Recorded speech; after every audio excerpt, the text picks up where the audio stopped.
Hi everyone, this is Jennifer. I have used the Screen-O-Matic, which I downloaded to help me explain the threshold of minimal competency to new nurses that are getting ready to take the NCLEX exam. The NCLEX exam is an exam that is taken by all new nurses to become registered in the state in which they are going to work. The NCLEX exam is based off passing questions that exist above this threshold of minimal competency. This is something that all nurses, as they go through nursing school, hear about. They all kind of understand that they have to pass based off this threshold of minimal competency, but oftentimes it's not something that they truly know much about.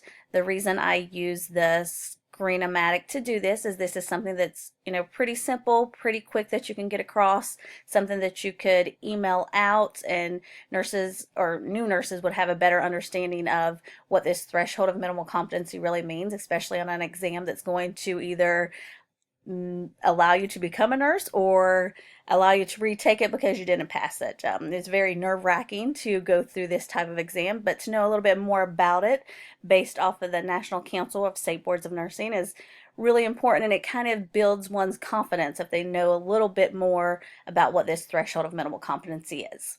So the NCLEX is an exam of questions that are based on this threshold, and it's a threshold of what is considered minimal competency. So the goal is for the nurse to answer questions that sit above the minimal competency line. The test is monitoring for strings of correct answers to high-level questions that exist above the threshold.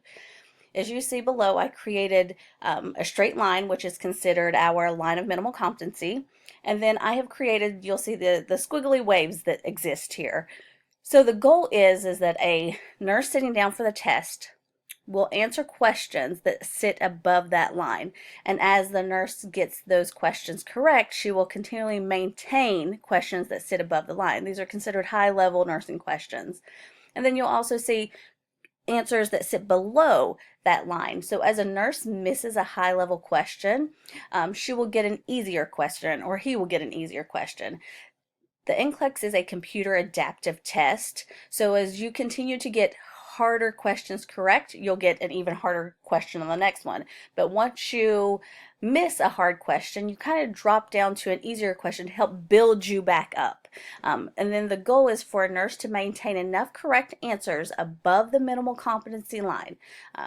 You should be getting a minimal of every other answer correct, and then they're really looking for a string of 8 to 10 correct answers for you to be considered above the minimal competency. 50% of one's answers have to be correct and sit above that line of minimal competency for you to pass. That's why there is a range, or a minimal of 75 questions and a maximum of 265 questions. I tell all of my nurses the goal for this exam is to pass you. That's why there is a wide variety of questions. Sitting down, most people think, oh, this test is out to fail me or trick me. We want nurses. The test is there to help make sure that you can maintain a minimal competency of what you were registered to do in terms of taking care of someone's life. The goal is for you to pass, but you have to sit above this threshold to truly be competent as a nurse. So that is what the threshold of minimal competency is. I utilize the Screen-O-Matic to do this tutorial, and I also obtained all of the information from the National Council of State Boards of Nursing. This is based on every U.S. state, and actually Canada as well. They also require nurses to take the NCLEX exam. So the U.S., U.S. territories, and Canada. The only U.S. territory that does not utilize the NCLEX is Puerto Rico. But that's where all of this information was obtained. This is information that's typically used for new nursing students or someone who is getting ready to take the NCLEX. But I thought it would be something that would be nice to share with everyone. But that's it.